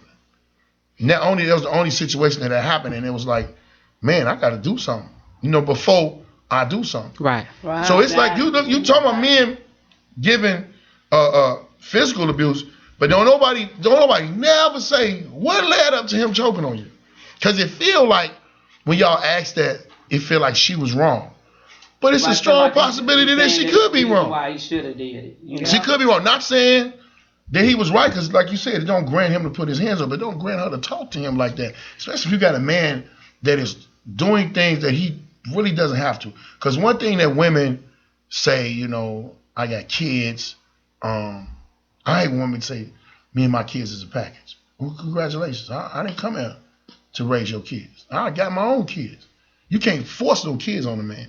But if that man takes it out of his own heart to do it, he's doing it, he's helping you out, he's being down with you, and then you just act like he a nothing and talk to him like he nothing, pretty soon, something gonna click. Something gonna click in that man. Or then, snap. Yeah, or snap. And then, it's a whole nother thing. Then that's all you hear. He used to beat on her. But ain't nobody saying what she did. It's always what they say, 3 sides to a story. And I think that people underestimate the power of verbal abuse. Yeah. I had one relationship like that. Honestly, I had one relationship like that. The person will remain nameless. But I built my whole life on, I didn't care what a man said or did, how much money he had or whatever. I'm not going to be with somebody that's going to think they're going to put their hands on me. I didn't want nobody that's going to think they're going to call me out of my name. I know I was raised better than that, and it was in my own right, my own character for who I was from the time I was a small child, from seeing that. It wasn't like I was like looking down on my mom or other people that I saw going through it. I just knew that was not right, that you have to be going through stuff like that. But when I found out, because you never walk into a situation like that with your eyes wide open. That's right. You just look up one day and somebody talking to you any kind of way, and it's like, I'm the same way about me, and I don't talk to them any kind of way. I'm not scared of them. I'm a very strong woman, in my opinion, but I'm very respectful, and I just feel like it's a certain way you treat somebody. But if you look up one day and somebody talking to you any kind of way, this is a person that you love, you trust, and you care about, and they trying to break you down. And I tell you, verbal abuse, in my opinion, from what I had observed, was just as bad as physical abuse. It is. And you be like be like a deer in headlights when they be talking to you. Like, yes. And with that being said, I knew at that point what it felt like. And I always said, I'm just glad I don't be with no man. I handpick my men not to be, that type of guy. I choose, to be with those type of guys. But when you have found yourself deeply in love with this person, and you know that this is, y'all building a life together and everything, now all of a sudden you stuck in a situation where the person that you love making you have second thoughts about who you are. Now your character saying, next time that fool say something, I'm going, I'm going to bust him in his head. And that's when I knew I had to go. And so I understand that a person can push you to a level and take you, and you will have an out-of-body experience. Because I'm thinking to myself, man, this fool got me being somebody I'm not even, this not even me. I never did it, but I was thinking crazy stuff like, now I'll bust his head. When he go to bed tonight, I'll put a pillow on his head and bust it. You start thinking some crazy stuff. You see what I'm saying? Really? You do. You think about it. You think crazy stuff. You do. Right. Yeah. And you react on some stuff. Because I had a situation where me too. Exactly. You would get angry. I'm like, yeah. Okay. All right. Yeah. Right. And so what I was trying to say, and I'm gonna let Baldhead get right back on, keep it real brief, is that I understand the approach. I understand how a person could make you go there. You know what I'm saying? They will. Let them. If you all I can say is you have to get out of situations like that. And the best thing is to do is walk away from that type of situation. If they're saying whatever they're saying, That's all you can do. You That's just, all you just can do. gotta go because you stick around for it. You being part of the problem now. Yep. And you know what? It's really the are. same thing as Yep. they said. You push the animal in the corner, he's gonna fight his way back out. All day. And that's what's gonna happen. Right, and verbal was verbal was just horrible Yeah. to me. I would never thought I would have said that when I was young. I was like, no, somebody busting your head, got you bleeding, this and that. But you would be amazed when you got those words. Hurt. I think Are that was the stupidest- extremely that was the stupidest powerful. statement they Yeah. ever came up with. Stick and stones might break my bones, but names will never hurt me. Yeah. That's the biggest lie. Yes, it is. You're Words absolutely hurt. right. Shoot, words. Especially when there's a a lot man of people is- underground today because Especially of when words. a man is downgrading a woman real bad. Women already, Yeah. y'all already come with some unbelievable self-esteem issues. And if you know What? that a lot of y'all women got self-esteem issues. Stop. And a lot of these Okay. guys do. But Guys I'm do trying too. to tell you, yeah, a lot of the guys do, but I'm trying to tell you, if you a woman with self-esteem issues, and this dude been with you, sleep with you, know all your bads and wrongs, and he throw them at you, you're gonna be looking crazy. And somebody, don't nobody want you with all them stupid kids. You ain't got you You just. do know how to get. And then she be in the corner crying, and then she builds that he the only one want her. Yeah. Until something happened and your girls done talk to you, girl, leave him alone. He's a bum. He's crazy. Yeah. And they don't nobody know why you with him. You don't even know why you with him. They ask, why are you still with him? I don't know. Right. Right. Right. Codependent. Yes. Codependent. Sure do. And being abusive. It's a codependency. It's like you get something out of it, that whole little adrenaline, I guess, of ignorance. You just go back and forth. My sister had a boyfriend that beat up. I walked in the house. I was living with her. It was years ago. I walked in the house. He's beat up. And she stayed on the first floor. I threw him out the window. Oh, Lord. It was the first floor. Right. Oh my gosh. She hit the ground. Today with my feet on the ground. Yes. It was a Can of He something. got a couple Thank of you. cuts, and he was out there, and about a month later, I come back out. She was with him, and the window wasn't even fixed. I told my mama, then I said, next time he jump on her, I'm jumping on her with him. That's what she wants. Because I had a guy friend who did the same thing. Quick story. He had came in, his sister's husband was beating her down. He came in, started beating him up. She picked up a bat and started beating on her brother. See? Yeah. But you know what? TLC, what was her name? Left Eye. Left Eye. Yeah. Left Eye. Ended up, her and her boyfriend was always into it and fighting. Yeah, and then they She were burned his house down. Yeah. See what you said? She See what you burned said? Burned his house down. But see what you said? You said they were fighting. And There wasn't no abuse. They was both fighting. and then when somebody tried to come in and help her, she actually jumped on them for trying to help her. Yeah. It was on the paper. I thought that was I got a crazy. family member like that too. They was like, mind your business. Yeah, okay. I don't got this. Business-minded. Let me tell you how y'all can stop domestic violence. How? Y'all want to know? Women Lord need to help. learn how to fight. Swear to God, ain't nobody gonna fight nobody that know how to fight. Okay, logically speaking, that makes sense. That would make sense. But It logically, can happen physically. it's not gonna happen. It can't happen You physically. just saw too many Mexicans. No, I'm not. No. Can I finish? Can I finish what I'm saying? Wait. You see all these women going to, y'all going to yoga, y'all going doing all this. They taking them self-defense, and they doing that them MMA fighter. Mm-hmm. Go take a class. Let me tell you something. Go take a class.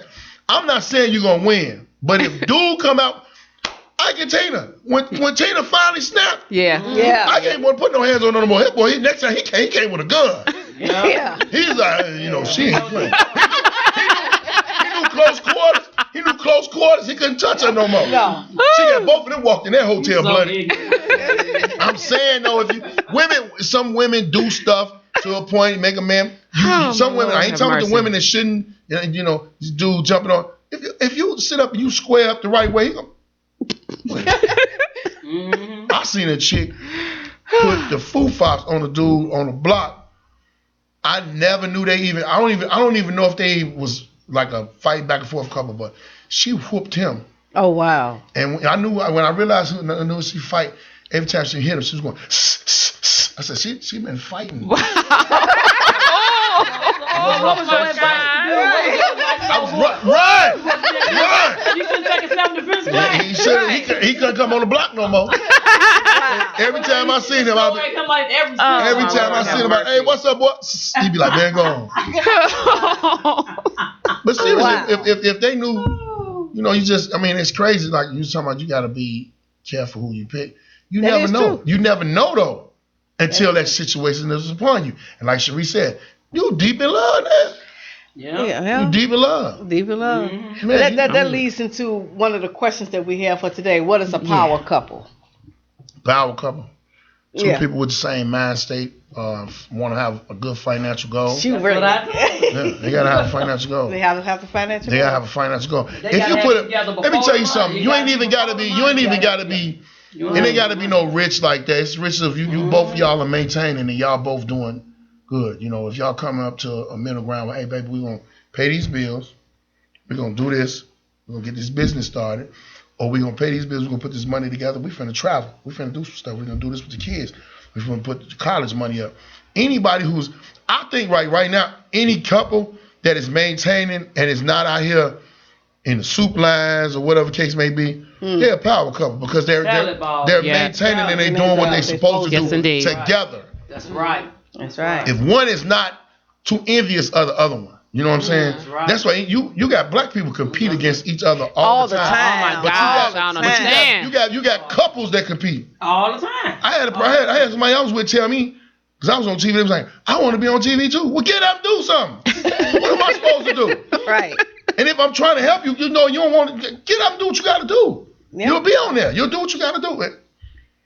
I think it's about supporting each other. That makes the power couple. Mutual respect with relationships goes so far. Absolutely. Absolutely. Don't worry, that's such a strong meaning. When you truthfully respect what a person doing, and it's likewise, truly, y'all inseparable. There's nothing you can't do. But it's kind of hard. Nobody can come in between. It's kind of See, that's the thing. Yeah. Can't let nobody come between you. Exactly. If you got, it's let me tell you why it's kind of hard for people to have mutual respect now, because everybody has some type of baggage that they just can't let go. They can't let go from the last relationship. That's true. Or they can't let go. They can't, like, if you get in a situation in your relationship and you figure you over it, say I'm over it.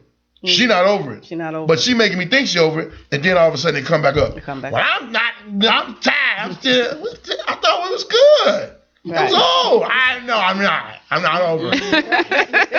I'm back to square one. Like, okay, now how you gonna get over this? Because we got bills piling up. We got stuff to do. Yeah, exactly. Let's do this. Yeah. Yes, indeed. Leave all that.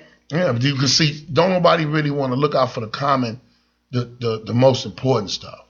You got somebody coming to you. You let somebody come in between you. Or you can even your children can even come between you. The children, but I think in most cases in a relationship, it's the man that comes in between the whole relationship, because they let somebody. Why you gonna blame it on the man? Because they do. Who you been with? Who you been with? Pick who you been with to say they've been through it. You gonna blame it on all men?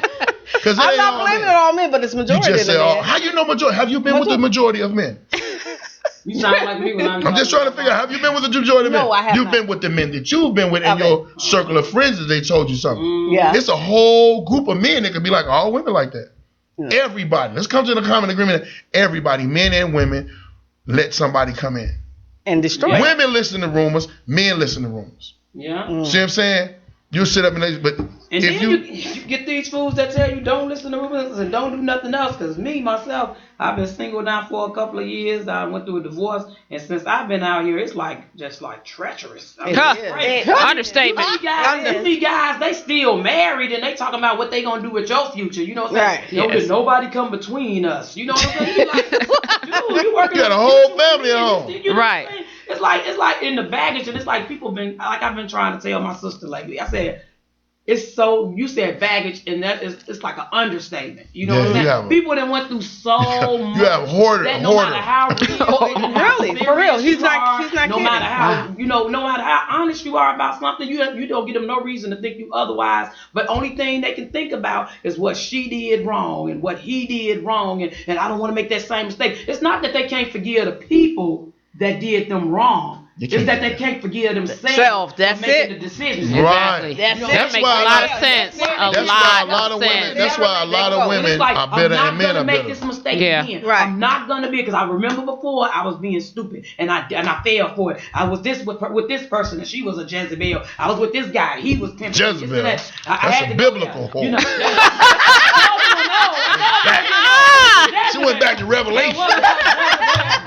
Revelation. Now you say I'm gonna go back to Revelation. That's the last. Go back and listen to always the Go with it. Oh, dang. Man. See, I got parents that's ministers. But the thing is, it's like I said, people it made me realize how hard it is on people. And people they'll talk a good game, and they'll be like, I'm not gonna hold you responsible for what this person did or that person did. I'm just getting my life together and this, that, and the other. Everybody. But you know what, it, Sheree? I think it takes a strong person to say that. Like me, I'm a strong person, so I leave everything in the past, and I think everybody should be that way. We say that. We say that. I can't tell. Hold on. Wait a minute. I'm about to throw some shots. I can't tell, Sheree. Let me. I can't tell. She said. Are we going to a break? Yeah, we're going to take a quick break. Yeah, we're going to take a quick break. Alice has some great news. We have a little bit more from Baldhead and Sheree and. Man. And he is not going to be picking on me. Okay. I'm going to get her right. Yes, he is. Baldhead 101. Chicago Girlfriends, intellectualradio.com. We'll be right back.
Oh my goodness, Baldhead, please. Okay. Chicago Girlfriends on intellectualradio.com. A part of iHeart Radio. Baldhead has been having us cracking up. Sheree has been having us, our eyes are in tears, laughing over here. Oh my gosh. We're just having a great time in here. It's after hours now. I want to talk about some real issues. Okay. Baldhead said he wants to talk about some real issues, but hold on the edges, darling. Okay. Yeah. Okay. I need to kind of compose myself from all the laughter, just a little bit. You got edges. You don't got. Okay. Keep in mind, Sheree Luckett got edges too. Congratulations. Okay. I want to say I got edges, but I don't know what they mean, so I'm gonna be quiet. I got edges. Your hairline ain't starting back here. Yes, pretty much. As they say, you don't have a history ever. Wow. Way back. Oh my gosh. What's going on, Miss Jazzy? Oh my God. I'm trying to, say the good news. Whew. Okay. Baldhead, okay? I'm cool. I'm just okay. Alice received this prestigious letter about an award, and I would just love to hear more about it. Well, checking my email. Okay. I received a letter from the Fields of Dreams Visionary Center Incorporation, and they have awarded me for the Agent of Change of Visionary Awards for my magazine, Just Me Magazine. Right. They said they had over, I don't know who nominated me, but someone is watching, so they nominated me, and they said it was 2,000 people. I'm not the only one getting the award. I'm one of the few. But they said it was 2,000 nominations, and I'm one of the ones to get an award. So you got nominated, you didn't get the award yet? I get it on Thursday. Oh, you got, okay. Go, all right. no. Is it some money? Huh? Is this some money? No, there's no money. They just gave you a plaque? We can't get this time back. She just talking about a plaque. When they ought to give Edge's award plaque. No, listen, it's going to be Thursday. And I will be at it's called the Vision 2050 Entrepreneur Power Lunch, sponsored by Sprint. And what is that guy's name? Oh my God, from WGC, not GCI, Joe Soto. Joe Soto is going to co-host. So I am excited. I was very, very excited. Let's congratulate. Yes. Any award for anything is a win. We're so happy for you. Yeah, I was in tears. I'm like, oh my God, somebody's actually watching me. Yay! Good. When is the award? I mean, the ceremony? It's on Thursday, from at 12:30 downtown. Okay, what time? 12:30. All right, I ain't gonna be able. Well, I take all flowers, so you can send me flowers. I love flowers. Hello. Send them, so you don't have no way to walk out of Oh it. my God, mercy. Send me. Send me Break some out with that flowers. debit card, brother. Well, I'm very happy and I'm very humbled. And then really, just real quick, I want to thank everybody that has anything to do with Just Me Magazine, because it's been going on for 3 years, and I want to thank anybody that has anything I to do gotta with get it. in there. Yeah. Sound good. Yeah. Earl was in it. He was on the cover. You know, he finally let me interview him. What? Earl came from behind the back? He came from behind the back. What? Yes. He did. So, and then he said he was going to be in the magazine, even though he's going to Atlanta. But he said I told you that. You sure did. You told me that at Darren. When are you leaving for Atlanta? I wasn't drinking that day. I don't really drink that much. Like He only drink on his birthday. It's your birthday every day? No, I drank at my going away party, and how was it? Off the chain. It was off the chain. Oh, I'm ex. I wanted to be there. Well, y'all knew about it. What y'all was doing? How do you know? How do you know I knew about it? You just said you wanted to be there. But I'm just saying. Oh, you trying to Darren's, right? Because I was Darren's was the last show. Darren's was the last show that I would do at Darren's, because I'm not finna drive back from Atlanta to do them little rooms like that. Right. So I was like, I didn't do nobody else's show but his. And his show was a free show. And Sakoon is the promoter. Oh, I love him. He's always been one of the top promoters that will do what he says he's gonna do. It's a lot of promoters that I don't really mess with, because they play with your money, and I ain't the one that's gonna take you to court for playing with my money. It's going down. That's right what you're supposed to do. You're supposed to take them to court.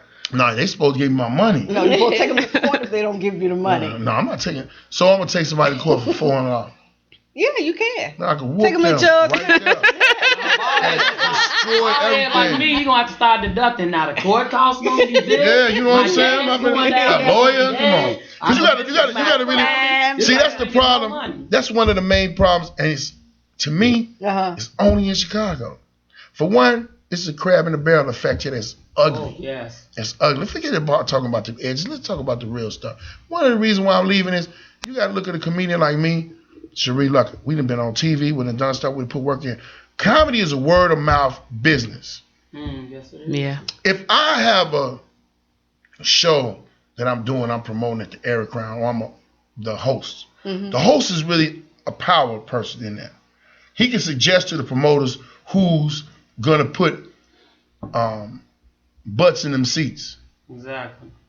But I have did one huge show here in Chicago. I did the Chicago Theater, and that was because of my man Dion Cole told the promoters and the producers of the show, Martin Lawrence First Amendment, that I should be on the show. Got on there, did my thing. I've never did the Eric Crown. I've never did Allstate Arena. None of that. You got a lot of big name comedians that are from Chicago that do those shows. I will hit them up when I know the show's coming to town. Oh, I'm gonna say something, and don't say nothing. So then when I go, this is what tripped me out one day. I was seeing one of his promoters, and they was with some of the comedians that had control over the show or control of who could get in the show. And he was like, man, I was looking for you. I tried to get your number. I even asked him. He was like, he ain't got your number. Right when he was talking, tell me about his next event, I was on my phone. And I called the dude. Phone rang. Oh. I said, he got my number. Everybody got nervous because they know, people be thinking I got to tell them, I'm just going to go crazy. I'm going to whoop you by my money. But see, that's when I got to the point of, I don't got to whoop nobody by my money. And let's make this agreement. Let me get my money when I get there. Give me half of it now, let me get it when I get there. Before I knew about that, it was like, man, don't get my money. I'm going to beat you up. And he was like, what? Yeah, that's how I used to get down. And people used to look at it like, what's wrong? Ain't no other comics done it. Ain't no other comics demanded the respect of their money. Some promoters would think because you're a comedian that you're somebody to play with. Exactly. And you're not nobody to play with. I got a family. Really? I got kids. I got baby mamas. It is crazy. It's like we no different from anybody else. If you go to work all week at your job, then you to put in your 40 hours. At the end of the week, you want your paycheck all day. You don't care. And they can't be trying to be your friend. And the crazy thing is, they trip on us. Yes. Yeah, and they trip on us, and they like, well, you know, that many people didn't show up. But dude, if you go to your job, you don't care if you're a teacher. If it's one student there, you want to get paid that whole 8 hours for that day. You gonna teach that one student. It's like, look, I'm here. I came to do what I came to do, so I want my money. And then they act like they shocked because they want to, like Baldhead say, they want to be your homie because they think you want to, you know, that's gonna downplay your money. I don't care how much I like you. Let me ask you this: what about your manager? Your managers don't have anything to do with this. This is before we had managers. I got a manager now. My manager now is in Atlanta, named Tiffany Hubbard. She's in Atlanta. Not Atlanta. I thought LA. California. She's in LA. Yeah. The shows that I get, like these shows that we talking about, them ain't no court situation shows. These other shows, you got contracts. Or now I have a contract. You have a contract. You know, if they be like, man, send me your contract. One of my contracts is, if I'm doing a show in a theater somewhere out of town or something like that, I need to get half my money. And if I would ask other comedians in those towns, what's up with this promoter? Man, he's shady. Hey, I'm gonna need to get all my money. I'm gonna need all my money before I get there because you got a bad reputation. But then, see, the thing of it is about my name. My name is different from a lot of other comics' names because other comics are follow my lead. You know what I'm saying? If I be like, man, dude ain't right, ain't nobody gonna mess with him. And the promoters know that. We know you be 100 about those. The promoters know that. And it was everybody used to be tripping when I first came in the comedy game, saying, "Baldhead and smack so and so in there," and it was all about my money. Yes. Because I don't care if it was $150. Somebody tell me, "Oh, $150." Now I get there, I see it's a crowd. I go up, I do my thing, I get my money. They come, man, I only got $50 for you, man, because no, we said $150. Oh man, you know what? People looking like, what the hell? Hands on these people. Sheree, what you talking? Shoot, I was in there one day when he choked the living stew out of somebody, and I done been around when he didn't have promoters that he didn't have to put the hands on. And I understand. Oh wow. And it's like I'm not. It's like he said. It's about the principle. It's not like he going around jumping people and all that type of crap. Right. Of course. This your money. This is if you know this is the money you're gonna use to pay half your mortgage tomorrow. You're gonna take things a hell of a lot different. Somebody recently tried to put it out there that I was just this violent dude about when it comes to business. See, I don't even do that no more because my name got out so much. It's like it's a lot of stuff I can't do, you know. So I don't deal with the situations. We call, we talk about it. I need my money by this time. If you're gonna put me on a flyer, I need my money by this time. Because one thing about me, if you got my name on a flyer, I'm gonna promote it. Right. Because I feel it's my duty. You're a promoter, but I feel it's my duty for me to bring my people there. Yes. Right. I bring my people there. You're gonna be like, one thing I know, dude, gonna have some people coming. You know, they're gonna buy tickets. I'm gonna help tell some comics don't want to do that, so I gotta ask for a different price because I'm not gonna just be on the flyer. I'm gonna demand people to come. Well, not demand people. I'm gonna ask my people to come. They're gonna come out. It's gonna be a good show. And I give a good show. But I think that I think that it's really messed up. But it's like I done told a lot of the other comics that I done been around. You know, I don't say much and I don't really sit in the company for some of the comics. Right. You know, a lot of the comics I ain't allowed because of the messiness. And it's like what Baldhead was saying earlier about being a man. It's like Baldhead is the fall guy. for standing up for what's right. You know what I'm saying? Nice, Regardless, right. you might not appreciate his technique, but you have to respect the fact that he one of the ones that's gonna say, I don't care. This is, you said you were gonna do this. I did my work. I made sure the job got done. Now I want to get paid. Now you want to play with me. And you could agree with me. We done been places that it do be people in the crowd, and they still try to play us crazy. Because, oh man, I didn't know I was going to have to get a bar. This is all kind of crap. Right. And it's like I had to pay the DJ. I don't care about the DJ.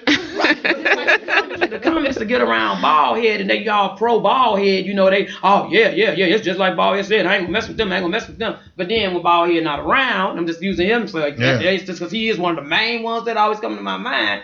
It's like, oh man, he be tripping, man, but you go ahead, I'll go ahead and do it. That undercut you. You know what I'm saying? That undercut you in a minute. Oh, he wanted, I ain't know it's because he wanted 400. I would have did it for 250. Yeah, they undercut you. And then come at you like, all sideways, like they don't know what was going on. And they do stuff. But see, that's because it's a crab in the barrel effect. They try to. Ain't nobody, and that's not just with comedy. That's what every entertainment, avenue. But let me tell you something. I went down to Atlanta. This is the craziest thing, and I know about New York camaraderie. They camaraderie. If something going wrong in the comedy club, ain't nobody going. Ain't none of the comics going. I'm in Atlanta. I was booked for 3 days, to do 3 different shows. The other comics heard I was down there, and other promoters heard I was down there. They took whoever they had, and they was promoting on the shows, off the shows, and put me on the show because I was there. So I ended up being from 3 days to 2 weeks. And the comics that they took off weren't mad. They was like, oh man, Baldhead in town. All right, we'll go. So they be like, hey man, when I'm in Chicago, could you put a word in for me to do some shows? And I'm like, cool, ain't no problem. Hit me up when you in Chicago. I'm going to tell you where to go, and I'm going to call somebody on the phone, be like, hey, man, put him on. And they're going to put him on because they know me, and they know my reputation as far as I got an eye for somebody that's funny. I'm not finna tell them to put nobody up that ain't funny. You know what I'm saying? So they going to love it. And it's just crazy how. So is that why you're leaving Chicago? Because there's no support here? Yeah. Well, I have support of my own few individual people, but overall, the crab in the barrel effect is horrible here. Wow. I have. There's no reason why I shouldn't have been in one of those big stages, and it's because of like 2 or 3 big name comics that I don't even want to talk about because we ain't got that long on the show. But I'm a type of dude. We got comics who sit up and I I'm a type of dudes that name names. Because I know how to fight. I'm like, don't name names. I'm finna go. I'm finna leave. What they gonna do to me?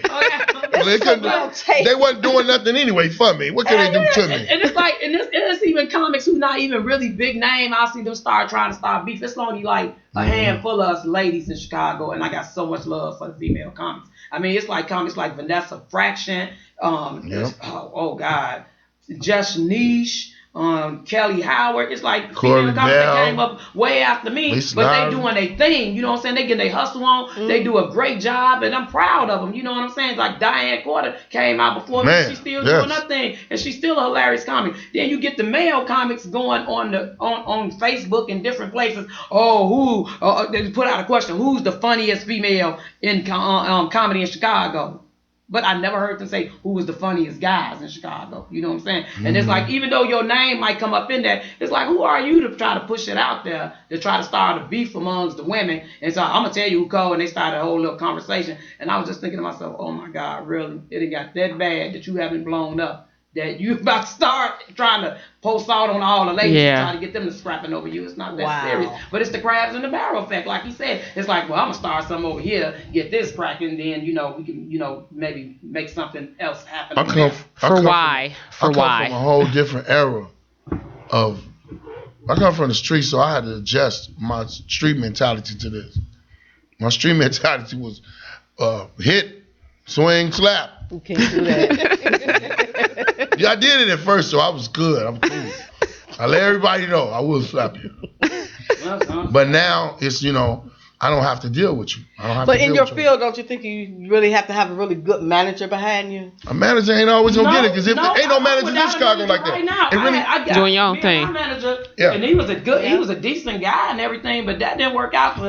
After a while, I just looked at it like I could do my bookings and all that stuff. Right. I'm getting you 20% of. I had to get a manager that was not here, and she's in Callie, she put me up on a lot of things that I couldn't get on my own. Mm-hmm. I done got the majority of all my TV things I got on my own. You know what I'm saying? You going in them contests, going in them things, and you make your own move. So there are really no creditable managers in Chicago. If I walk into place and they don't know my manager from being a comedian's manager, I don't need them.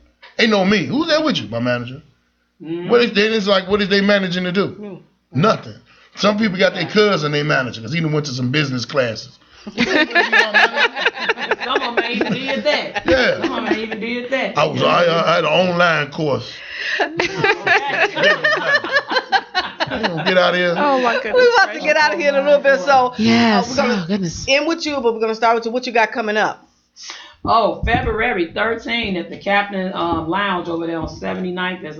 I gotta look. You know what? I'm so terrible for not knowing this. That's why you need a manager. You know what I'm saying? That's why you need a manager. That's why you need a manager. That's the Hard Time Lounge. That's so true. We're doing that on February the 13th, the day before Valentine's Day. Come through. You can bring your own bottle. Just what? Wow. Yeah. 2 people for only $50. What's that for? $55. And since it's the 13th and not the 14th, you can bring your side piece. Wow. Wow. You can dedicate that completely up to your woman or your man. You know me. Side piece day. Women both like, yes. I can kick it with her, get rid of her, and I can go on with my woman, or I can be with my, they're going to do that. But it's going to be me, Mark Simmons, Hot Sauce, we got a singer that's in line for it, but it's going to be really hot. That's why I'll be at that Saturday, February 13th. And that address is, while I'm talking. This is 79 Road. Yeah, 79 Road, 438 East 79th Street. And that's also put together by my boy Sakone. Yes, Sakone. All right. And y'all can always look for it, please. Facebook me, Sheree Luckett at Facebook. We already Facebook friends. I'm gonna. Yes. I'm going to. Yeah. All right. What you got going on? Crazy. Mr. Man. I will be. I'm up out of here. I'm bouncing. I'm gonna be back in Chicago. Valentine's Day weekend. I got 3 shows. The club I used to host at, Jokes and Notes. Me and my man Grady. It's gonna be a 3-day weekend, Friday, Saturday, and Sunday. You go on Jokes and Notes website. It's gonna be crazy. It's our 4th annual show, and then y'all can look me up. Well, I'm gonna be in Atlanta. Got a lot of stuff. I'm booked all the way. I'm booked starting the 30th of this month. I will be in Paris, Tennessee. I'm booked all the way up from starting the 30th of this month all the way up to May, all through Atlanta. So if you want to find out where I'm at, I'm on Twitter, Baldhead 69th, Facebook, Baldhead P Phillips, and Instagram, Baldhead Phillips. And I post where I'm at. I'm finna start doing these little crazy videos. Hashtag Baldhead 101, hashtag Baldhead Truth. It's gonna be crazy. I'm gonna be talking about everything from baby mamas, child support to my life. But just make sure you say me and pay your child support. Edges, non-edges. Okay, real quick, we got a few more minutes. What are these edges? What are we talking about? The edges? Talk about people that don't have any or something. You see, John, do like that. I got healthy edges. I have edges. A lot of women don't got edges because their grandmama and their mom used to do stuff to their hair when they was little, and then some women was getting the micro braids too early, and it was getting them so much, and they snatched their stuff back, and then they took their hair down and looked like they had chemotherapy on the side. Oh my God! Oh my God! Okay. Oh my goodness gracious! You had chemotherapy. I just ain't got my edges. I don't got no. You know what? That's like with the girls that wear those. What's that weave that they glue to their hair? Quick weaves and the lace front. Oh, I hate those. They look like Frankenstein. Look, we were sitting at Jokes and Notes one night. Baldhead was hosting, and I thought I was going to literally throw up laughing when this fool said, "I don't understand why men can't wear they do-rags in the club." Yeah. And all y'all got on do-rags anyway with that hair attached to it. Yeah, that's how a lace front start off just like this. They put this on there, and they put the hair on it, and then they can get in the club. I can't get in the club with mine. Take yours off. I got to take mine. I was done. I gotta take my do-rag back to the car. They gotta take that lace front back. Come on, with your hairdo looking like ground zero. Because I had one too, and I was like, oh my God, he's so right. Oh my God. I saw the first people in Chicago that was making them. They were making it was so crazy. They were making them for men, and they never want to say who they was making them for. But after everything was over, the lady told us she was making them for Steve Harvey and Bernie Mac. They had lace fronts. No. Steve Harvey for sure. I didn't know about Bernie Mac. Steve Harvey for sure. Yeah. Absolutely. Think about the pictures when you see all they had just perfect. Yes. Perfect line. Nobody got no perfect line like that. It was too perfect. And they'd have to go to the barbershop every other day. Yeah. I thought. Yeah. Yes. They would literally have to go every other day. When them fools lay on your pillow at home, you'd be like, you're never coming back. Right. Making it look like a shadow left in your bed. You better have all black pillowcase. Hold on. Get the pillowcase. You over here now. I got to change my pillowcase. Oh my goodness gracious. Wake up and you got a beard. That's why he went bald. He stopped wearing them. Yeah. Steve went because he couldn't. It was gonna come up. It was gonna come up. And when you're a comedian. Comedians gotta hurry up and do what they gotta do. Well, I did not know somebody even put weave in their hair. I thought they went into the barbershop and they sprayed the black stuff in their hair. I hate that mess too. Ooh, and they put it on their beard, I think. I get it on my beard. I ain't gonna lie. I get it on my beard. You do not. Yes, I do. I got a full beard. I don't get the spray. It's a dye. It's a dye for your beard. Cause all of this, I look like I sell streetwise. If I some people got gray and they grow in certain areas and look nice. Yeah. I was looking in the mirror one day. I was like, man. And I came out and went to the store. And this young lady was coming out the store. She was like, excuse me, sir. I was like, you know what? I'm not a sir. I gotta go get this. I gotta go get my dad. You are a sir. Oh, my God. Oh, that's what it is. I was wondering why you looking a little youthful now. Youthful? What you talking youthful. about? Oh, my goodness. Yeah, gracious. A lot of men get it on their beard, man. I'm not finna be around there with no frosting. Wow. Yes. They got fake braids and everything. Okay. Hey, we're going to get ready to get out of here. Yes, indeed. Be sure you go to justmemagazine.com and check out the issue of Just Me Magazine. Make sure you go to chicagogirlfriends.com. Like us on Facebook. We will be back next week at 9 o'clock. Peace out. Thanks, Baldhead and Sheree. Yes. We hope y'all come back. We had a blast. And I'm coming to visit. Indeed. Come on through. It's going down. Bring your edges. Make a name for yourself. This song's for you. If you're trying to make a name for yourself, they say nothing good can come from Chicago. Stereotypes, man, they gotta go. Let's prove them wrong. Prove them wrong. And let them know. Let them know that we've been losing too long. Losing too long. We've been losing too long. Losing too long. Let's prove them wrong.